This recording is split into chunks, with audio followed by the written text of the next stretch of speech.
Data science with doctor Wasim. आज के इस लेक्चर के अंदर हम डीप न्यूरल नेटवर्क्स जो है उसको एक्सप्लोर करेंगे फर्दर। हम सबसे पहले ये देखेंगे कि व्हाट इज़ डीप नेटवर्क।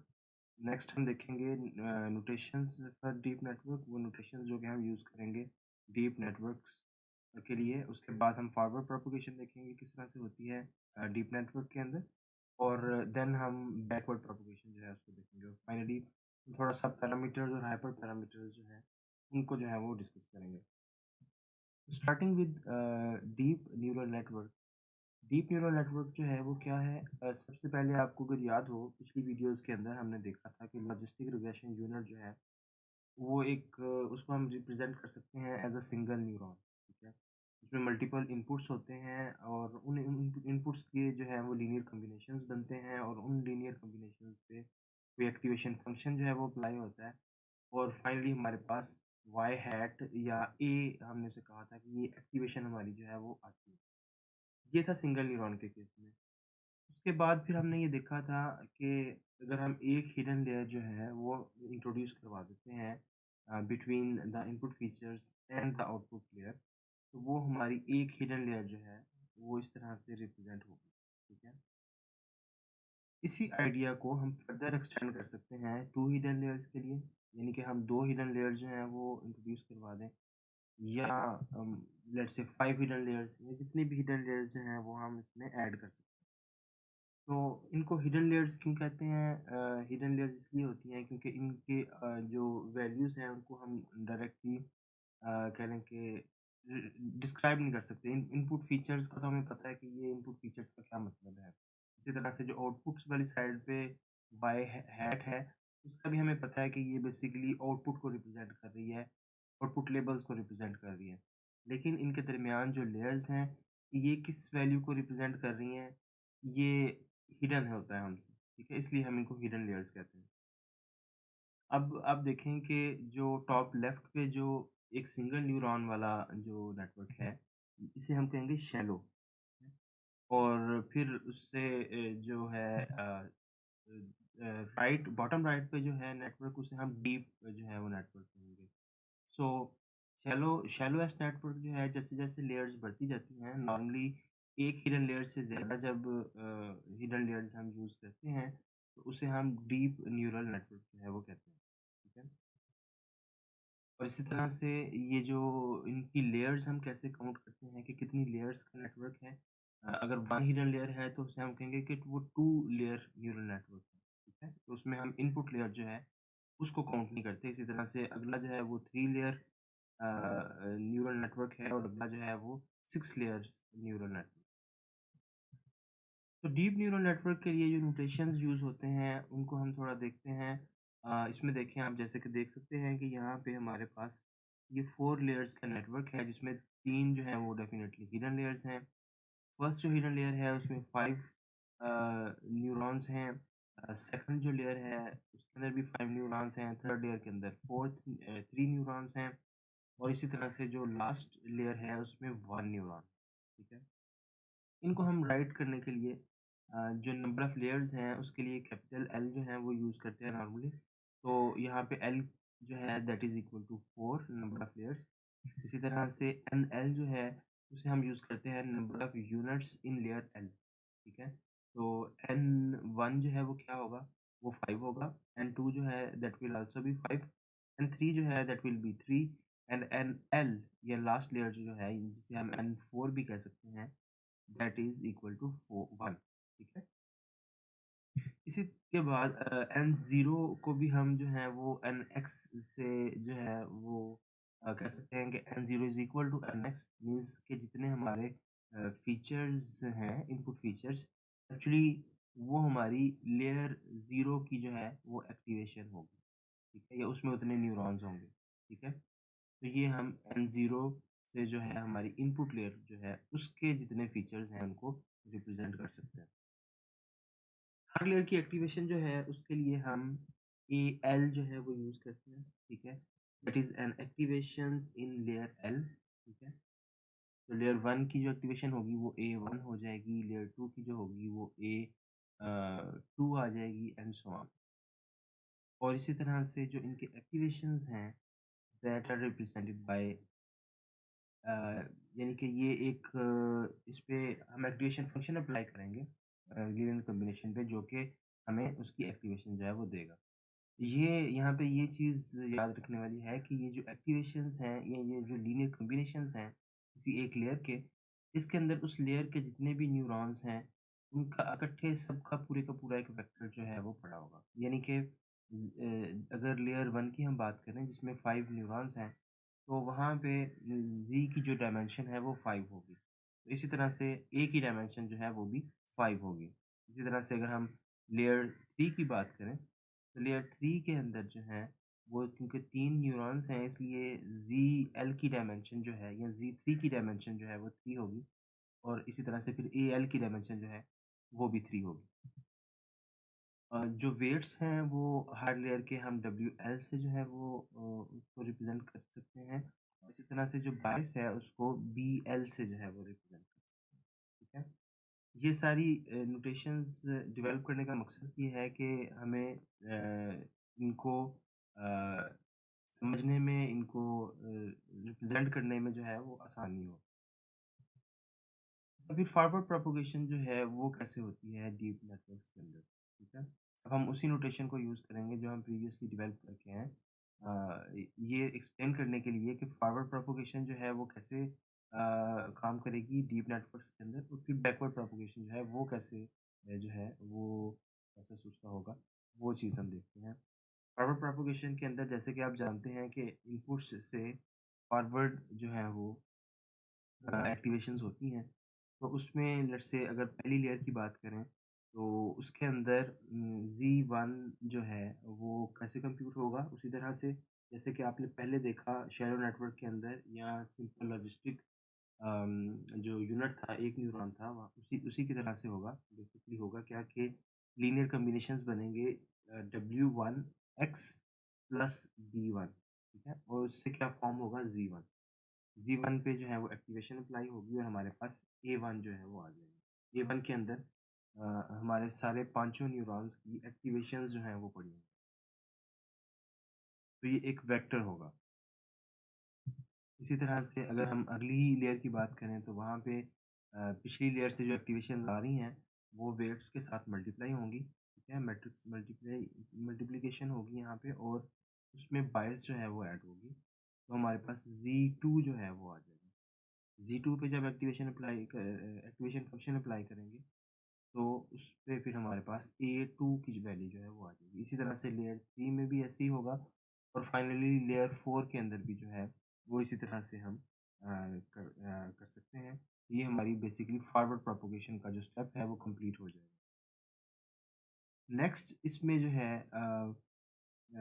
हम ये भी कर सकते हैं कि एक्स जो है उसको ए ज़ीरो के तौर पे रिप्रेजेंट कर सकते हैं। यानी कि हम ये कह सकते हैं कि हमारी ये ज़ीरो जो लेयर है, जो जिसे कि हम एक्चुअली लेयर के तौर पे काउंट नहीं करते, उस वो ए ज़ीरो हमारी वो एक्टिवेशंस हैं जो कि एक्चुअली हमारे फीचर्स हैं, ठीक है? तो वो हमें उधर से ए ज़ीरो मिल जाएगा, तो वहाँ पे हम एक्स की जगह पे ए ज़ीरो भी लिख सकते हैं।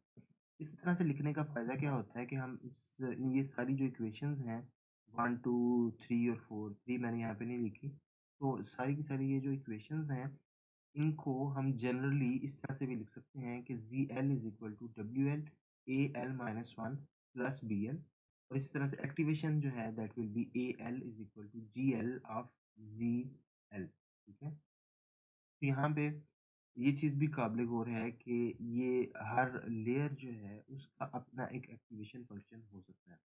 जीएल का क्या मतलब है कि that activation function belongs to layer L, ठीक है? तो हो सकता है कि लेयर 1 पे हम एक डिफरेंट एक्टिवेशन फंक्शन जो है वो अप्लाई कर रहे हों, रेलू लेट्स से अप्लाई कर रहे हैं, और या हिडन लेयर्स पे हम रेलो अप्लाई कर रहे हैं, तो हर लेयर पे हम जो है इन 3 जो हिडन लेयर्स हैं उन पे रेलो अप्लाई करते हैं, और जो फाइनल हमारी लेयर है उस पे हम सिग्मॉइड लेट्स से अप्लाई करते हैं, या उस पे हम सॉफ्ट मैक्स जो है वो अप्लाई करते हैं। तो इस तरह से डिफरेंट लेयर्स के डिफरेंट एक्टिवेशन फंक्शन जो है वो हो सकते हैं। इसी की वेक्टराइजेशन जो है वो कैसे होगी?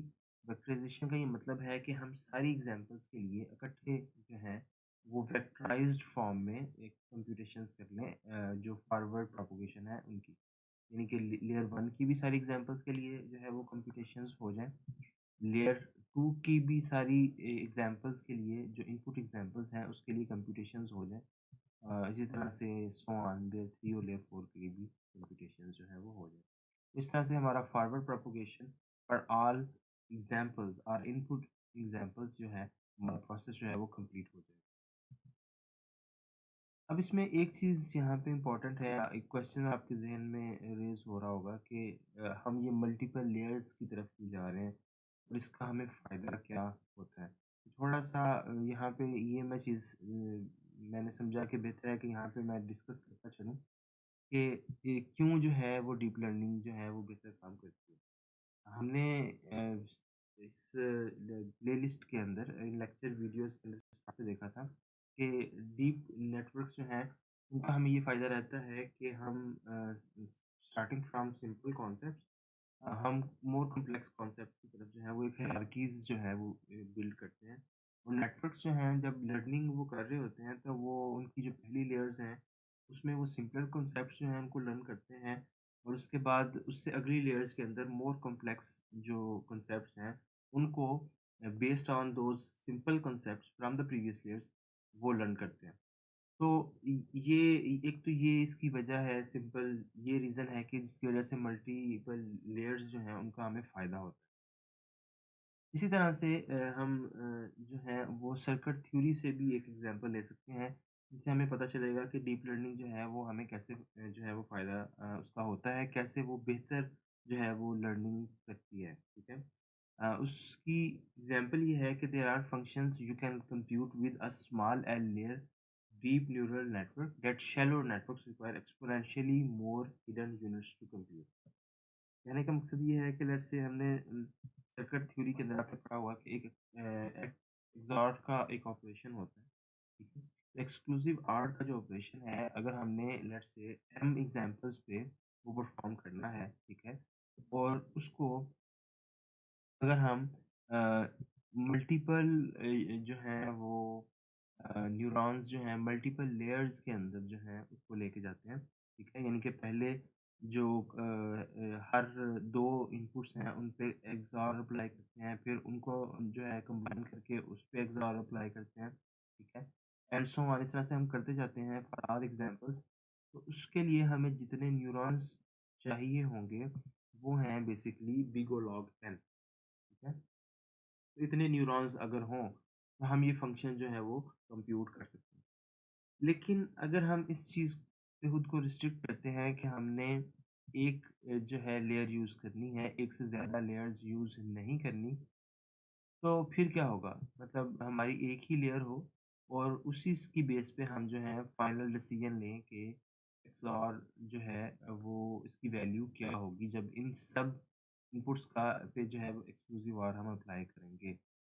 इस सिनेरियो में, इस केस के अंदर हमें जो है actually 2 raise to power n big O 2 raise to power n जो है न्यूरॉन्स रिक्वायर्ड होंगे, जो कि एक्स्पोनेंशियली लार्ज हैं, ठीक है? तो इस एग्ज़ाम्पल से भी ये चीज़ वाज़िह होती है कि अगर हम मल्टीपल लेयर्स यूज़ करते हैं, तो उसमें हमें काफ़ी कम जो है वो न्यूरॉन्स जो हैं वो रिक्वायर्ड होते हैं, काफ़ी कम लेयर्स और न्यूरॉन्स जो हैं उससे हमारा काम हो जाता है बनिस्बतन अगर हम एक ही लेयर के अंदर एक ही लेयर पे खुद को रिस्ट्रिक्ट कर लें, तो उसमें हमें 2 raise to power n neurons जो हैं वो रिक्वायर्ड होंगे, एक्सक्लूसिव OR जैसे सिंपल फंक्शन को कंप्यूट करने के लिए। तो ये भी एक रीज़नेबल कह लें कि जस्टिफ़िकेशन है इस चीज़ की कि क्यों हम एक से ज़्यादा लेयर्स जो हैं उनको प्रेफ़र करते हैं। अच्छा, अब हम दोबारा फॉरवर्ड और बैकवर्ड प्रोपगेशन की तरफ आते हैं। फॉरवर्ड और बैकवर्ड प्रोपगेशन जो है, उसको हम जनरली इस तरह से लिख सकते हैं कि फॉरवर्ड प्रोपगेशन के अंदर हमारे हर लेयर में जो है वो वेट्स होंगे, जिसे हमने WL से रिप्रेज़ेंट किया है for that particular layer L, और उसकी बायस होगी, जिसे हमने BL से रिप्रेज़ेंट किया है यहाँ पे, ठीक है? फॉरवर्ड प्रोपगेशन के लिए हम क्या करते हैं कि हर लेयर में जो है वो पिछली लेयर की एक्टिवेशन जो है वो एज इनपुट आएगी, ठीक है? और आउटपुट क्या होगा कि उस लेयर की एक्टिवेशन जो है वो आउटपुट होगी। इसमें ये चीज़ दोबारा मैं आपको रिमाइंड करवा दूँ कि जो फर्स्ट लेयर है यानी कि जो लेयर 0 है एक्चुअली जो इनपुट लेयर है, वहाँ पे हम इसको A0 कहेंगे कि A0 जो है वो इनपुट हो रहा है, ठीक है? तो लेयर 1 को जब हम कंप्यूट करेंगे, तो वहाँ पे AL-1 क्या होगा? A0 जो कि हमारे इनपुट फीचर्स होंगे, ठीक है? अ, इसकी बेस पे हम जो है वो फॉरवर्ड प्रोपगेशन जो है वो कंप्यूट कर लेंगे, लीनियर कॉम्बिनेशंस जो है वो कंप्यूट करेंगे और ज़ी की जो इन्फॉर्मेशन है उसे हम स्टोर कर लेंगे टेम्परेरीली क्योंकि ये हमारी बैक प्रोपगेशन में जो है वो यूज़ होगी। इसी तरह से इस पे हम एक्टिवेशन जो है वो अप्लाई करेंगे और बैकवर्ड प्रोपगेशन के अंदर क्या होगा? बैकवर्ड प्रोपगेशन के अंदर ये होगा कि हम जैसे कि हम देखते आ रहे हैं कि हम बैकवर्ड प्रोपगेट करते जाते हैं। एंड एंड से जो है हम स्टार्ट करते हैं ग्रेडियंट्स जो हैं वो कंप्यूट करते हैं। तो यहाँ पे भी ऐसे ही करेंगे कि हमारा जो डेरिवेटिव है वो हम लेयर एल का जो है वो इनपुट होगा और आउटपुट क्या होगा? उससे पिछली लेयर का जो है वो डेरिवेटिव, ठीक है? उस पिछली लेयर की एक्टिवेशन का डेरिवेटिव एक्चुअली जो है वो आउटपुट होगा। यहाँ पे हम ज़ीएल जो है ना सिर्फ ज़ीएल जो है उसको यूज़ करेंगे, उसकी इन्फॉर्मेशन को, बल्कि हम डीडब्ल्यूएल जो है वो भी कंप्यूट करेंगे और डीबीएल जो है वो भी कंप्यूट करेंगे।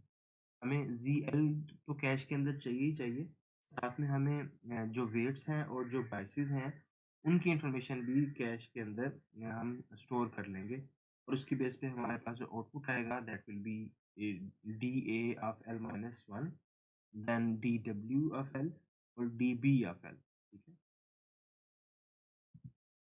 तो हम इसको इस तरह से विजुअलाइज़ भी कर सकते हैं कि हर लेयर जो है उसमें हमारी एक्टिवेशन प्रीवियस लेयर की आएगी और उसमें उस लेयर की एक्टिवेशन जो है वो आउटपुट होगी। उसमें वेट्स और बाइसेस होंगी उस लेयर की और उसमें हम कैश कर लेंगे। कैशे के अंदर जो है वो ज़ीएल जो है उसकी वैल्यू को स्टोर कर लेंगे। फिर क्या होगा कि हम बैक प्रोपोगेट करेंगे उस पर्टिकुलर लेयर पे। उस पर्टिकुलर लेयर पे जब हम बैक प्रोपोगेट करेंगे तो जो नेक्स्ट लेयर का हमारे पास डेरिवेटिव आ रहा है, वो इनपुट आएगा और आउटपुट जो है वो उस से पिछली लेयर का जो डेरिवेटिव है, पिछली उससे पिछली जो एक्टिवेशन है, वो हम कंप्यूट कर लेंगे। तो इसमें डब्ल्यूएल और बीएल यूज़ होंगे, इसके अलावा डीज़ी ऑफ एल जो है, वो यूज़ हो रहा होगा।